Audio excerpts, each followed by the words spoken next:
Éternel, tu me sondes et tu me connais. Toi, tu sais quand je m'assieds et quand je me lève. De loin, tu discernes tout ce que je pense. Tu sais quand je marche et quand je me couche, et tous mes chemins te sont familiers. Bien avant qu'un mot vienne sur mes lèvres, Éternel, tu sais déjà tout ce que je vais dire. Tu m'entoures par derrière et par devant, et tu mets ta main sur moi. Merveilleux savoir hors de ma portée, savoir trop sublime pour que je l'atteigne. Où pourrais-je fuir hors de ta présence? Si je monte au ciel, tu es là. Et si je descends au séjour des morts, t'y voilà. Si j'emprunte les ailes de l'aube et que j'aille demeurer aux confins des mers, là aussi ta main me dirigera, ton bras droit me tiendra. Et si je me dis, du moins les ténèbres m'envelopperont, alors la nuit même se change en lumière tout autour de moi. Pour toi, même les ténèbres ne sont pas obscures. Et la nuit est claire comme le plein jour. Lumière ou ténèbres, pour toi sont pareilles.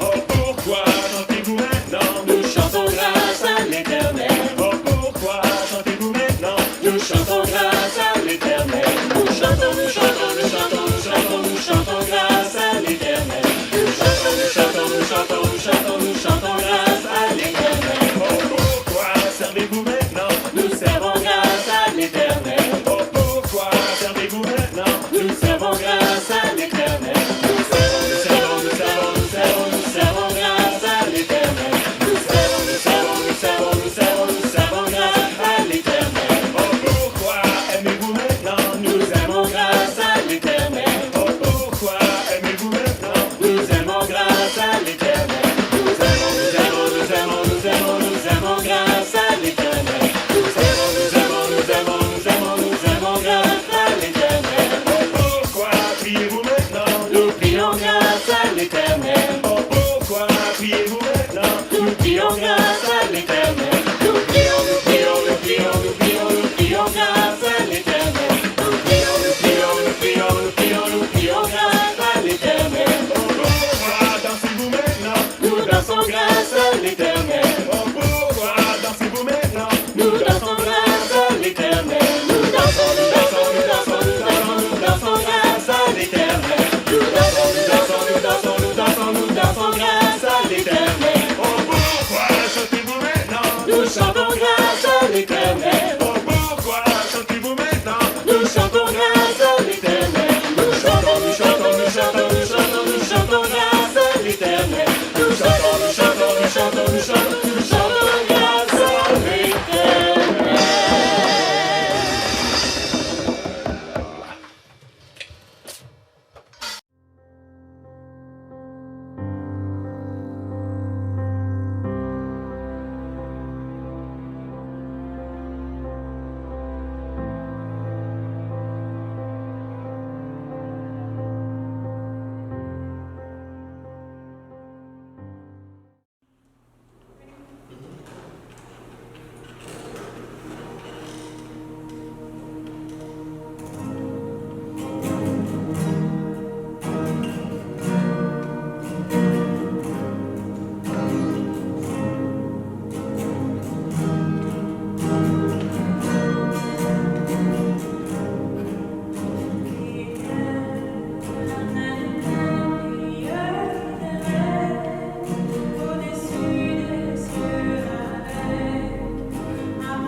Bonjour à tous et bienvenue à notre service ce matin.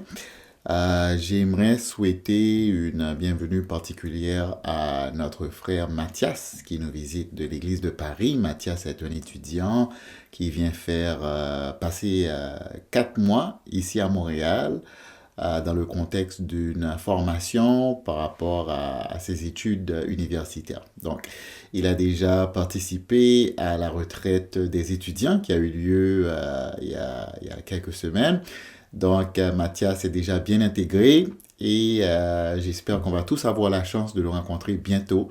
Donc, encore une fois, Mathias, bienvenue parmi nous et on espère que ton expérience sera des plus bénéfiques.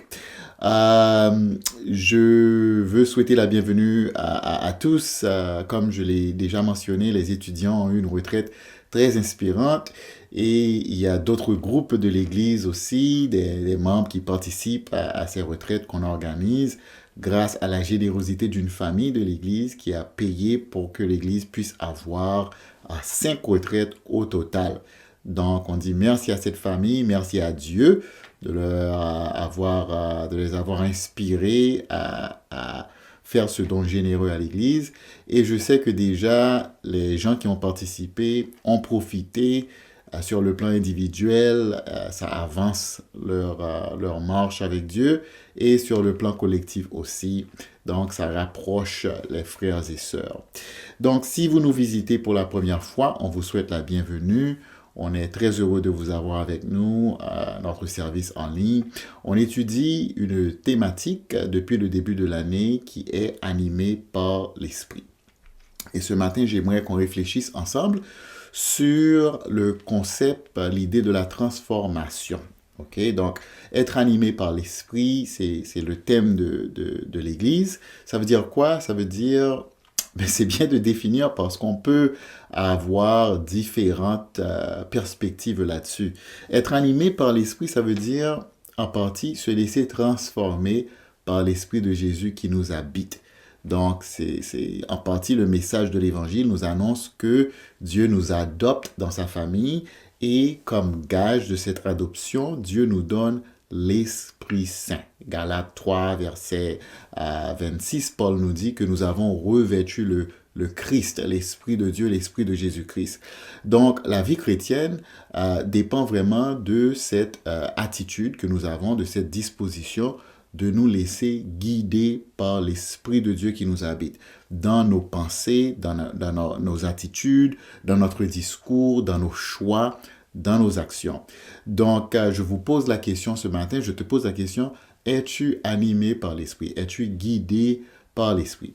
Et nous allons parler ce matin du lien qui existe entre la souffrance et la transformation. Parce que nous sommes tous appelés à nous laisser transformer par l'Esprit. L'Esprit veut nous transformer à l'image de Jésus. J'ai lu quelque part qu'il y a eu plusieurs révélations de Dieu à l'humanité. Première révélation de Dieu, c'est à travers la création. Donc, il y a plusieurs passages dans la Bible, notamment le psaume 19, du verset 2 à 4, où David nous dit « Le ciel raconte la gloire de Dieu et l'étendue révèle l'œuvre de ses mains.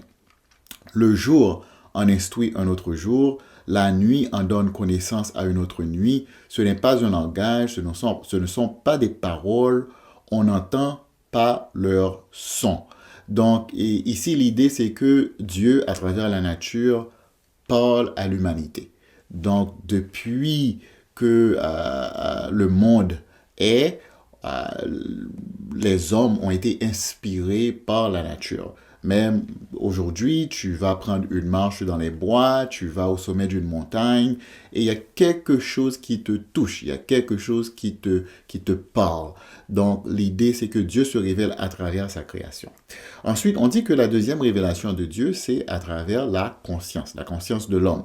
Un passage que je peux citer, à l'occurrence, c'est dans Romains 2, où Paul écrit aux chrétiens à Romains chapitre 2, versets 14 à 15, Paul dit « Quand des non-juifs qui n'ont pas la loi font naturellement ce que prescrit la loi, ils se tiennent au lieu de loi à eux-mêmes, bien qu'ils n'aient pas la loi.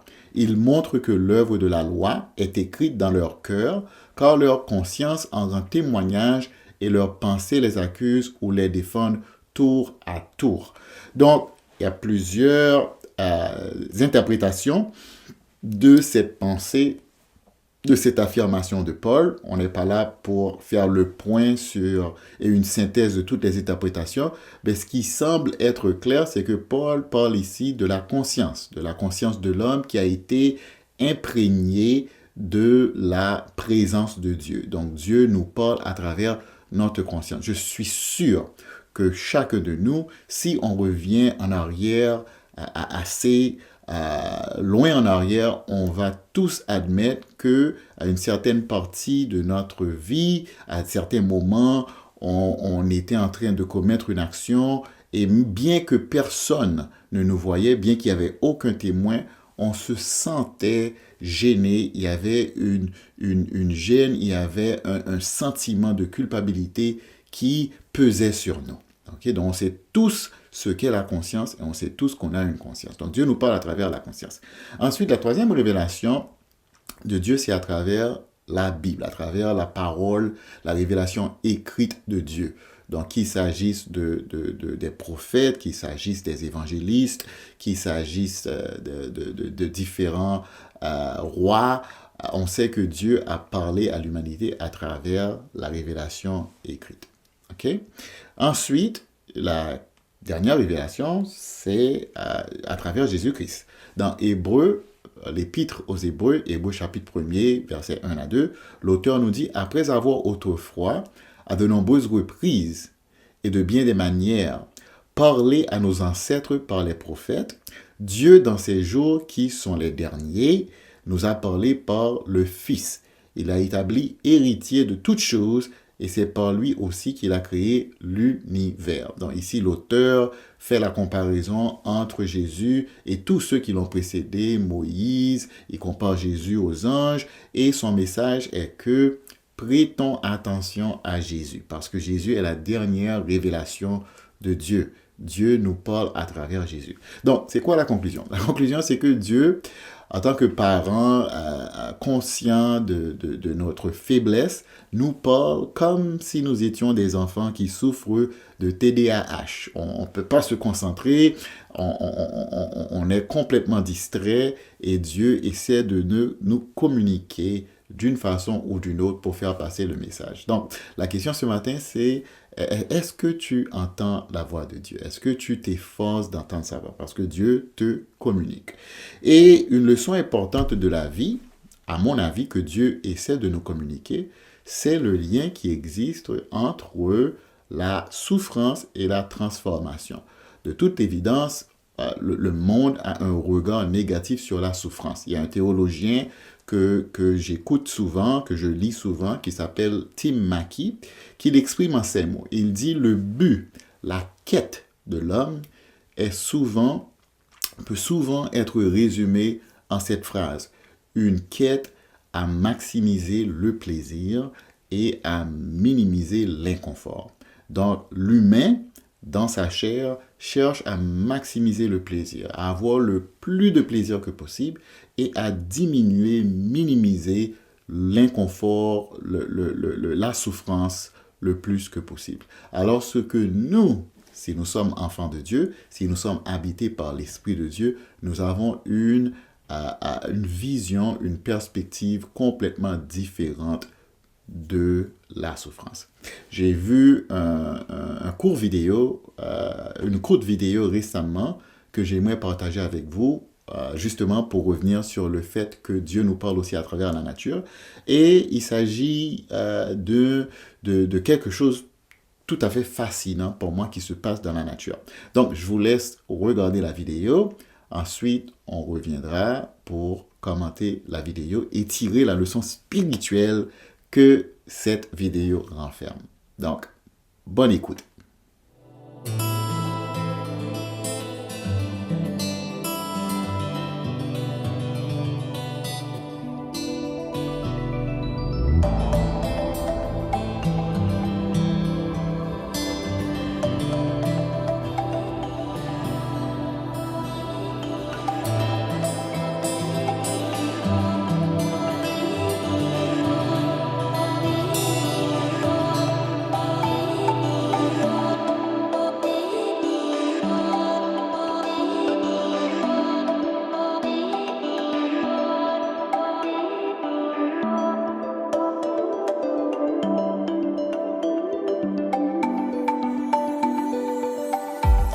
Donc, voilà, vous avez vu dans la vidéo comment une huître, des huîtres, à travers un irritant, quelque chose de blessant, quelque chose d'embêtant, peuvent se protéger, en se protégeant, peuvent transformer ce grain de sable, qui est un irritant à la base, en un objet de grande valeur.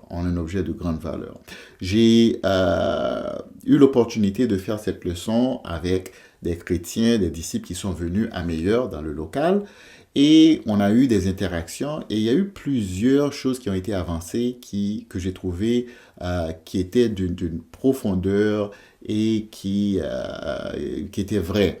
Par exemple, je pense que c'était Mike Dupont qui a expliqué comment, pour lui, l'analogie de l'huître qui s'efforce à transformer ce malheur, cette souffrance qui lui est causée par le grain de sable en une perle. Et il a souligné le fait que la vie de ce mollusque est quelque chose de passager. La vie de l'huître est quelque chose de passager, alors que la perle est quelque chose d'éternel. Donc, Mike disait que pour nous, en tant que chrétiens,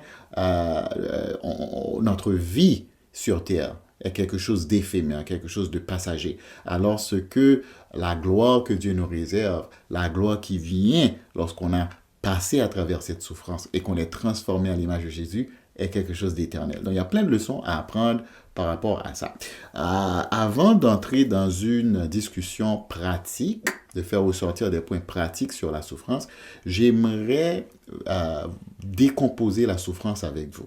Parce que lorsqu'on parle de souffrance en général, on généralise tout type de souffrance. Puis, ce que j'ai fait récemment, en réfléchissant sur le sujet, j'ai réalisé que toutes les souffrances ne sont pas égales. Toutes les souffrances ne sont pas du même ordre. J'aimerais qu'on décompose la souffrance et puis voir qu'il y a en fait au moins 5 types de souffrances. Donc, on y va. Premièrement, il y a le type de souffrance qui est auto-infligé, des souffrances qu'on s'inflige soi-même. C'est une conséquence directe ou indirecte de nos actions. Récemment, je coupais un ananas et puis dans ma hâte à finir pour passer à autre chose, mon manque d'attention, je me suis blessé, je me suis coupé le doigt. C'était la faute de qui? Ok? C'est le couteau qui était trop bien effilé. Non, c'est ma faute à moi. C'est une souffrance que je me suis infligée moi-même. Donc, dans la vie, souvent, on prend des mauvais choix, on prend des mauvais tournants, on a des mauvaises actions et cela a des conséquences négatives envers nous. Puis c'est notre responsabilité, c'est notre faute. Puis souvent, parce qu'on n'est pas spirituel, parce qu'on ne pense pas de façon spirituelle, on blâme les autres, on blâme Dieu, alors que de prendre responsabilité, d'être humble et d'admettre que j'ai été la cause de cette souffrance. Deuxième type de souffrance, c'est la souffrance qui nous est infligée par les autres. Okay, je me rappelle quand j'étais jeune garçon, j'avais 9 ans, puis j'avais, comme on dit en anglais, un crush sur une jeune fille qui habitait le quartier, une petite Française, et j'étais épris d'elle. Et je me rappelle que j'avais peur de le lui dire en face. Puis finalement, ma sœur a dit à son amie, qui a dit à sa cousine, qui était la Française. Puis la Française dit, Stanley, je pourrais jamais être la petite amie de Stanley. Il a les joues bien trop grosses, trop enflées. Puis je me rappelle à 9 ans comment ces paroles m'ont blessé. Donc voilà la cause de tout le traumatisme que j'ai vécu pendant toute ma vie. Ok, je fais des blagues. Mais le fait est que on a tous été blessés par les autres. Par leurs paroles, par leurs actions. Souvent, c'est des gens de la famille. Souvent, c'est les parents. Souvent, c'est les frères et sœurs. Souvent, c'est les cousins. Souvent, c'est les oncles. Donc, chacun de nous peut identifier des souffrances qui, à la base, ont des parents ou des gens de la famille ou des amis ou d'autres. Mais nous avons tous souffert des choses par l'action des autres. Troisième type de souffrance, c'est une souffrance que nous avons parce que nous aimons d'autres gens qui souffrent. Donc, vous voulez, c'est une souffrance par proxy. Donc, c'est une souffrance qui nous est infligée à cause de la peine des autres. un enfant qui est malade, un enfant qui a souffert, une maman qui est malade, un frère qui souffre. Donc, on souffre aussi en observant les autres, des gens que nous aimons qui souffrent. Quatrième type de souffrance, c'est une souffrance que j'appelle une souffrance qui nous est infligée par des facteurs macro. On va les appeler comme ça. Dans cet ordre rentrent les catastrophes naturelles. Les systèmes injustes, les systèmes politiques despotiques, les systèmes d'inégalité sociale, les systèmes d'oppression. On sait tout ce qui se passe en Haïti maintenant avec la violence. En plus de ça, il y a eu le tremblement de terre. En plus de ça, il y a eu les ouragans. Il y a des milliers de gens qui souffrent. J'ai entendu dire dans un article, j'ai lu dans un article du New York Times que les experts en changements sociaux, les sociologues prédisent qu'il y aura juste un petit peu en dessous de millions de personnes qui vont souffrir de la faim dans les prochains mois en Haïti. Même chose en Afghanistan avec la reprise au pouvoir du Taliban. La prise au pouvoir du Taliban. Donc, il y a des souffrances qui nous sont infligées par ces systèmes-là, par des facteurs macro. Puis quatrièmement, il y a des souffrances dont la cause même est inconnue et devant lesquelles on se sent complètement impuissant. Par exemple, un enfant qui naît avec un handicap, une maladie incurable que l'on a. Je connais des frères dans l'église maintenant qui sont malades, des frères et des sœurs, et ça fait longtemps qu'ils sont malades et ils ont suivi des médecins, ils suivent des experts. On ne peut pas trouver la cause, on ne peut pas trouver un remède. C'est long, c'est pénible, c'est ardu. Donc, face à ces souffrances-là aussi, on se sent impuissant. Donc, 5 types de souffrances. Peut-être qu'il y en a plus, mais j'identifie 5 ce matin. OK. Notre réaction face à la souffrance. Notre première réaction face à la souffrance, qui est naturelle, c'est d'essayer de s'en débarrasser le plus vite que possible. Okay? On souffre, la première chose qu'on veut faire, c'est de s'en débarrasser. Puis même les gens spirituels ont cette réaction-là. Par exemple, Paul, dans 2 Corinthiens 12, on voit que Paul a eu une écharpe dans sa chair, puis la première chose qu'il fait, il va vers le Seigneur en 3 fois et dit « Seigneur, délivre-moi de cette écharpe, délivre-moi de cette épine, je n'en veux plus. » Donc, c'est une réaction naturelle. C'est ce qu'on essaie de faire. Quelle que soit la source de la souffrance, on veut s'en débarrasser. Deuxièmement, lorsqu'on n'est pas capable de s'en débarrasser, souvent, notre deuxième stratégie pour gérer la souffrance, c'est de chercher une explication. Exemple, Jean chapitre 9, verset 1er, les disciples sont en chemin avec Jésus, ils voient un homme né aveugle, puis la première question qui se pose, c'est « Jésus, c'est la faute de qui que cet homme soit né aveugle? Est-ce que c'est la faute de ses parents ou est-ce que c'est sa faute à lui? » Puis vous connaissez la réponse de Jésus qui dit « Non, c'est pas là où il faut chercher la faute, c'est une occasion pour que la gloire de Dieu se manifeste. » Qu'est-ce que Jésus voulait dire par là? On ne sait pas. Bon, le point est que on cherche de se débarrasser de la souffrance, sinon on cherche de s'en donner un sens. On va chercher une explication. OK? Puis comme si ça va nous aider à gérer la souffrance. La bonne nouvelle, c'est que Jésus nous fait entrer dans son royaume. On fait partie du royaume de Dieu. Et par conséquent, on doit avoir une nouvelle perspective par rapport au monde et par rapport à la souffrance. La souffrance est quelque chose d'inévitable dans le monde. Donc, j'aimerais vous offrir 3 perspectives qui nous viennent de la parole de Dieu. Le premier passage qu'on va lire est dans 1 Pierre 4, verset 12 à 13. 1 Pierre 4, verset 12 à 13. Puis écoutez le message de l'apôtre Pierre. 1 Pierre 4, 12 à 13. Pierre nous dit « Mes bien-aimés ». Ici, il parle à la communauté des chrétiens, ses contemporains. Il dit « Mes bien-aimés, ne soyez pas surpris de la fournaise qui sévit parmi vous pour vous éprouver, comme s'il vous arrivait quelque chose d'étrange. Réjouissez-vous au contraire de la part que vous prenez aux souffrances de Christ, afin d'être aussi dans la joie et dans l'allégresse lorsque sa gloire sera dévoilée. » Donc Pierre est en train d'écrire à des chrétiens, et vous connaissez le contexte, ils étaient persécutés, une grande majorité d'eux étaient esclaves, ils avaient une vie, tu penses que tu as une vie dure, puis je ne veux pas minimiser tes souffrances, mais comparé au premier chrétien, ta vie est facile, tu te la coules facile. Les premiers chrétiens avaient une vie extrêmement pénible, extrêmement difficile. Puis la première chose que Pierre leur dit ici, c'est de ne pas être surpris. Il leur dit, ne soyez pas surpris. Ne soyez pas surpris. Puis je pense que ce message s'adresse à nous aussi. La souffrance fait partie de ce monde. Pourtant, souvent, on est surpris. Est-ce qu'il y a une période de l'histoire humaine où la souffrance n'existait pas? Depuis que le monde est, les hommes souffrent. Donc, pourquoi continue-t-on d'être surpris par la souffrance? À mesure que les hommes prennent les rênes en main de ce monde, de nos sociétés, de nos gouvernements, et qui dirigent selon la chair, selon la nature humaine, le monde est un monde déchu et il y aura de la souffrance. Donc, Pierre nous dit, premièrement, chrétiens, ne soyez pas surpris. Deuxième passage, deuxième perspective, Jacques chapitre 1er, versets 2 à 4. Jacques 1er, versets 2 à 4. Jacques nous dit, mes frères et sœurs, considérez comme un sujet de joie complète les diverses épreuves auxquelles vous pouvez être exposés, sachant que la mise à l'épreuve de votre foi produit la persévérance, mais il faut que la persévérance accomplisse parfaitement sa tâche afin que vous soyez parfaitement qualifiés, sans défaut, et qu'il ne vous manque rien.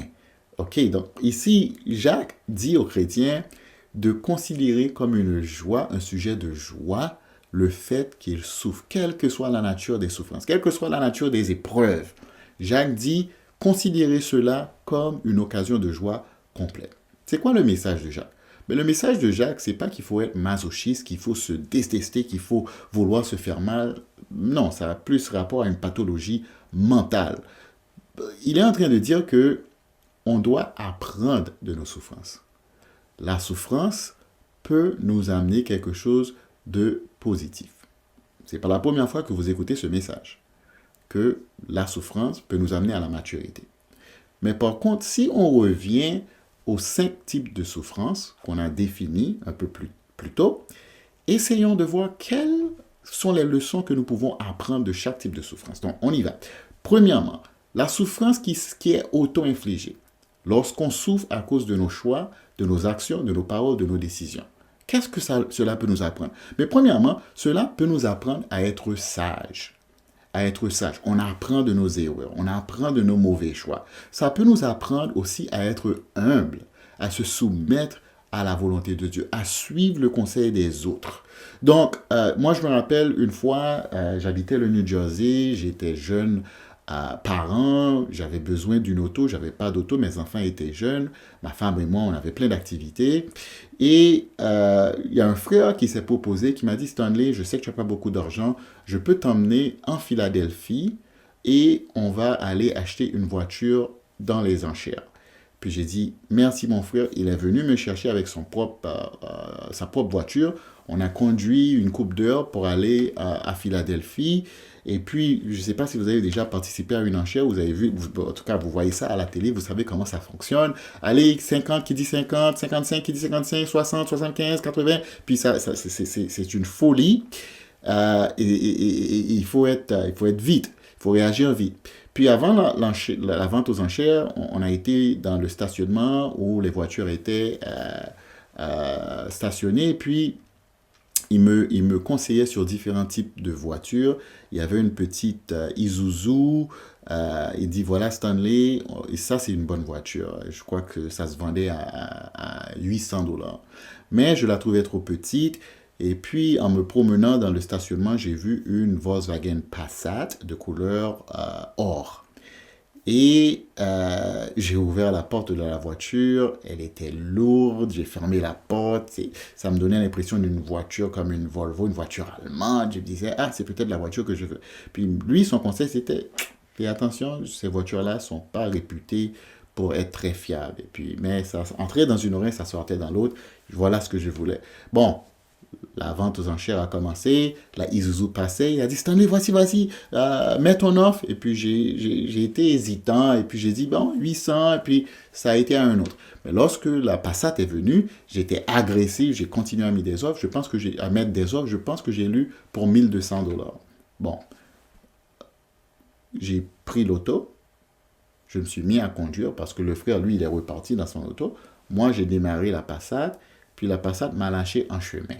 Avant même d'arriver au New Jersey, sur l'autoroute, j'ai eu une panne de pompe à eau, je crois. Donc là, j'ai dû faire remarquer la voiture, j'avais dépensé plus que j'avais dans mon budget. Bref, c'est une leçon que j'ai apprise. C'est une souffrance que je me suis infligée moi-même. Qu'est-ce que j'ai appris? Il faut écouter les conseils, il faut être sage. OK? Donc, deuxième type de souffrance, lorsque des gens nous font souffrir, qu'est-ce qu'on apprend? Ben, cette souffrance peut nous apprendre à pardonner. Parce que tu ne peux pas apprendre à pardonner si tu n'as pas été offensé, si tu n'as pas été blessé. Donc, lorsqu'on souffre par l'action et la parole des autres, ça nous donne une opportunité d'être comme Jésus, d'aimer comme Jésus, d'aimer entre griffes nos ennemis, des gens qui nous font mal. Ça nous donne l'opportunité de pardonner. Troisièmement, lorsqu'on souffre parce que quelqu'un qu'on aime souffre, ce n'est pas une souffrance propre à nous, mais on souffre par proxy. Qu'est-ce que ça nous apprend? Ça nous apprend à avoir plus de compassion, avoir de la compassion pour un être vivant, qui n'est pas un membre de la famille nécessairement. Moi, lorsque j'entends ce qui se passe en Haïti avec mes frères et sœurs, ça développe plus de compassion dans mon cœur. Ensuite, lorsqu'on souffre par rapport aux facteurs macro, catastrophes naturelles, système politique injuste, qu'est-ce que ça nous apprend? Ça nous apprend à mettre notre confiance en Dieu, premièrement, parce qu'on est complètement impuissant face à ces choses. Puis deuxièmement, ça nous apprend aussi à développer plus de compassion pour ceux qui souffrent. Puis troisièmement, ça nous apprend à cultiver l'expérience de la vie nouvelle que Dieu nous promet. Dieu nous promet une nouvelle terre, de nouveaux cieux dans le monde à venir. Ensuite, cinquièmement, lorsqu'on souffre pour un facteur inconnu, une maladie incurable ou quelque chose, un handicap inné, ça nous pousse aussi à faire quoi? À nous soumettre à la volonté de Dieu, à dépendre de lui entièrement. Donc vous voyez, Jacques a raison. La souffrance nous apprend des choses qui nous mène à la maturité. Troisième perspective, troisième passage dans 1 Pierre 5, verset 10. 1 Pierre 5, verset 10, Pierre dit, « Le Dieu de toute grâce vous a appelé en Jésus-Christ à sa gloire éternelle. » C'est l'appel que nous avons reçu. Dieu nous a sauvés et Dieu est en train de nous transformer par son esprit pour que nous puissions ressembler à son Fils Jésus et participer à sa gloire éternelle. Il dit, « Après que vous aurez souffert un peu de temps, il vous rétablira lui-même, vous affermira, vous fortifiera et vous rendra inébranlable. » Donc, c'était clair pour la première génération de chrétiens que la souffrance faisait partie du plan de Dieu.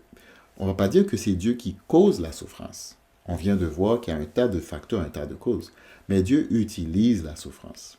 Puis Pierre dit que on souffre pour un peu de temps, mais la gloire qu'on hérite est éternelle.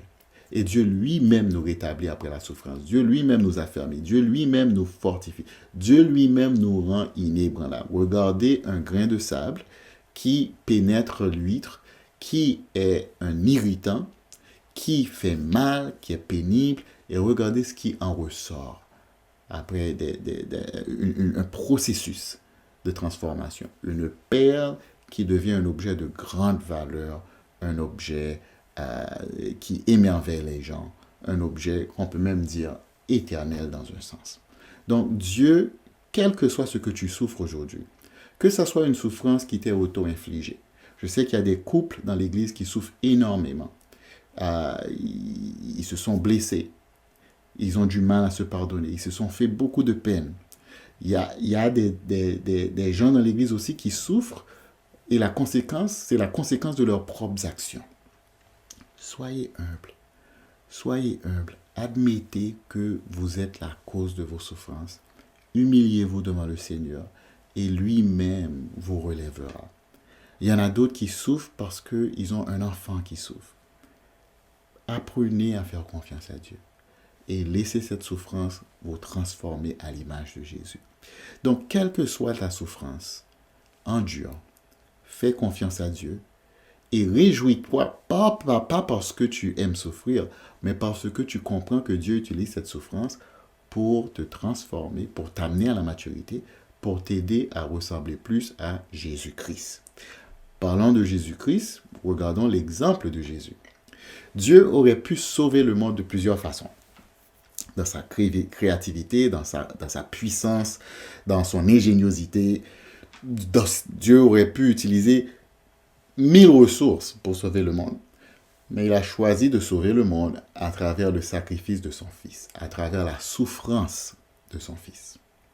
Dans 1 Pierre 2, 21 à 23, Pierre dit encore, « De fait, c'est à ceux-là que vous avez été appelés. Parce que Christ aussi a souffert pour nous, vous laissant un exemple afin que vous suiviez ses traces. Lui qui n'a point commis de péché, et dans la bouche duquel on n'a pas trouvé de tromperie. Lui qui insultait ne rendait pas l'insulte, maltraité ne faisait pas de menaces, mais s'en remettait à celui qui juge justement. » Ici, Pierre, apôtre de Jésus, qui a vécu avec Jésus, qui a vu la crucifixion, nous rapporte ce que Jésus a souffert, mais encore plus son attitude, sa gestion de la souffrance. Puis Paul nous dit quoi? Premièrement, on sait que le résultat, on sait que la souffrance de Jésus n'était pas le résultat de ses choix. En fait, Jésus est le seul humain ayant vécu sur cette terre qui n'a jamais fait rien, n'a jamais rien fait pour mériter la souffrance. Donc, c'était jamais une souffrance auto-infligée. Première chose. C'est quoi la leçon pour nous? Essayons de souffrir le moins que possible à cause de nos mauvais choix. Soyons sages. Apprenons de nos erreurs passées et conformons-nous à la voie de l'Esprit. En tant que chrétiens, nous ne devrions pas souffrir à cause de nos mauvais choix. Ce que je veux dire, c'est que nous ne devrions pas prendre de mauvaises décisions. Nous devrions nous efforcer de vivre une vie sage, une vie animée par l'Esprit, une vie contrôlée par l'Esprit. Évitons de souffrir à cause de mauvais choix, de mauvaises actions, de mauvaises attitudes. OK? Deuxièmement, ne causons pas de souffrance aux autres. Même lorsque Jésus était insulté, il n'a pas insulté. Lorsqu'on lui faisait mal, il ne faisait pas mal aux autres. Lorsqu'on le persécutait, il ne persécutait pas en retour. Puis il y a des chrétiens dans l'Église qui souffrent à cause de l'action et des paroles d'autres chrétiens. Cessons de faire souffrir nos frères et sœurs. Est-ce qu'il y a des frères et des sœurs dans l'Église qui souffrent à cause de toi? À cause de ta parole, de ton discours, à cause de tes actions, à cause de tes attitudes? Ce n'est pas l'exemple de Jésus. Ce n'est pas être animé par l'Esprit. Cessons de faire souffrir nos frères et sœurs. Puis troisièmement, Pierre nous dit que Jésus, dans sa souffrance, s'est remis entièrement à Dieu qui juge justement. Donc, remettons-nous à Dieu dans notre souffrance en toutes choses. Donc, j'espère que cette leçon vous offre une perspective différente par rapport à la souffrance et que vous allez vous laisser guider par l'Esprit Saint pour suivre l'exemple de Jésus. Je vous invite à prier alors que nous allons prendre ensemble le repas du Seigneur.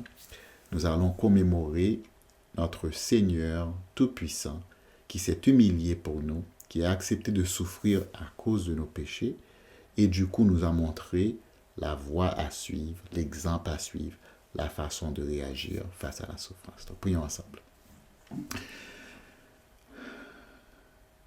Éternel, Dieu de gloire, Dieu de toute puissance et Dieu de miséricorde, toi qui arrêtes le temps, Éternel, toi qui interviens dans l'espace, toi qui viens envahir notre humanité pour nous sauver de nous-mêmes, pour nous sauver de notre péché. Toi qui aurais pu sauver le monde, on s'imagine de plusieurs façons. Mais par ta sagesse, à travers ta sagesse, à travers ton savoir infini, tu as su que la meilleure façon était par la souffrance, par le biais du sacrifice de ton Fils Jésus. Et évidemment, ce sacrifice produit en nous l'horreur du péché et la reconnaissance et l'amour envers toi. Nous ne savons pas aimer naturellement, mais en t'observant te sacrifier, nous apprenons à aimer. Merci pour Jésus, Jésus qui est l'exemple parfait. Merci pour son corps brisé pour nous. Merci pour son sang versé pour nous. Merci pour l'espoir qu'il nous donne de ce renouveau à tous les jours. Nous bénissons ton nom éternel. Nous te remercions pour Jésus. Nous proclamons qu'il est Seigneur et Sauveur. Et c'est en son nom que nous te prions. Amen. Bon dimanche les amis. Que Dieu vous bénisse.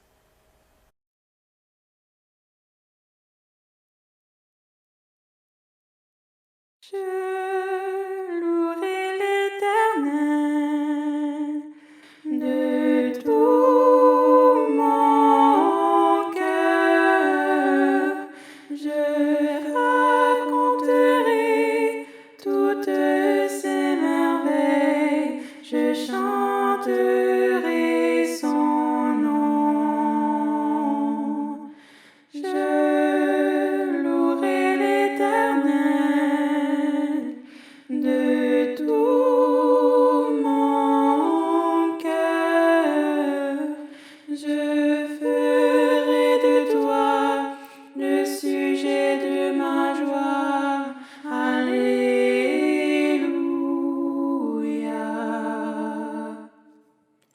Je louerai l'Éternel de tout mon cœur.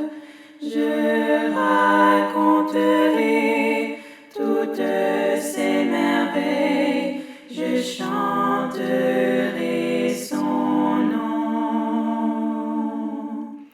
Je louerai l'Éternel de tout mon cœur. Je ferai de toi le sujet de ma joie. Alléluia.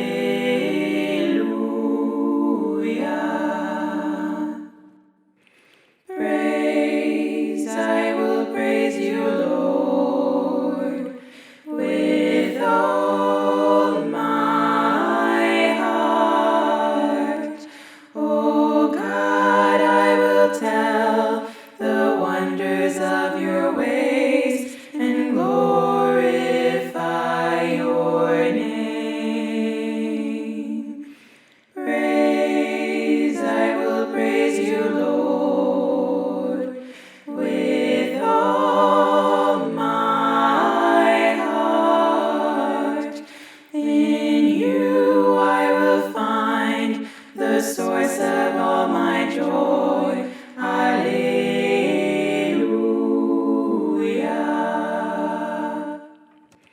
Praise, I will praise you, Lord, with all my heart. Oh God, I will tell the wonders of your ways and glorify your name. Praise, I will praise you, Lord, with all my heart. In you I will find the source of all my joy. Alleluia.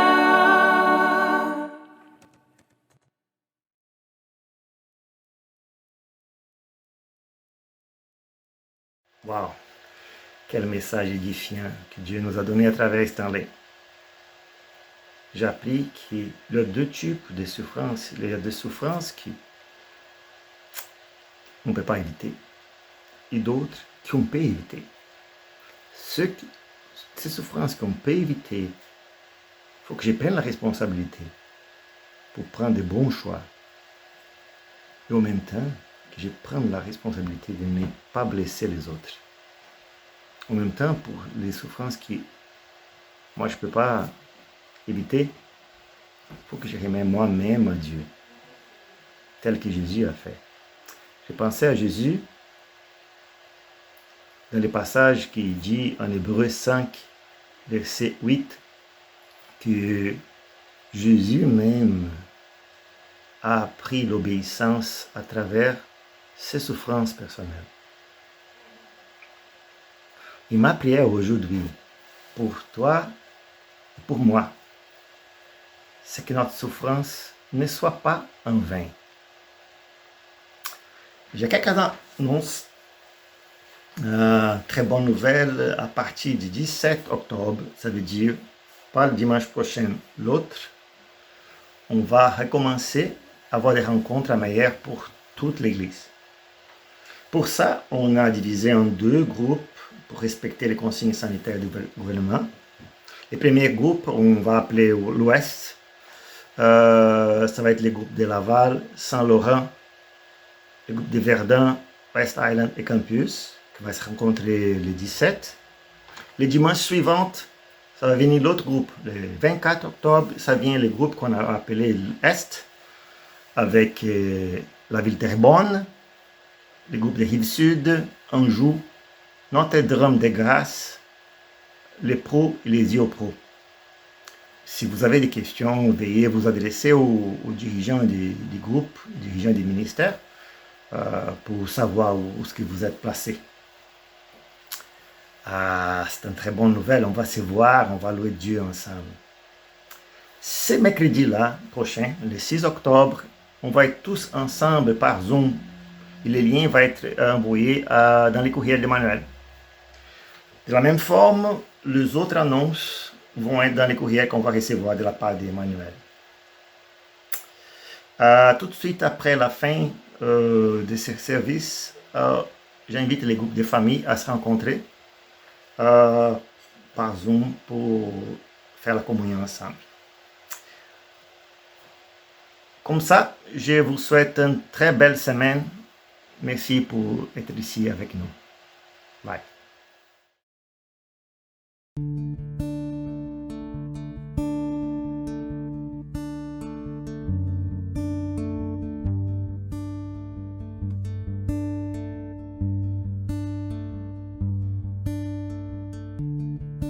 There's nothing worth more that could ever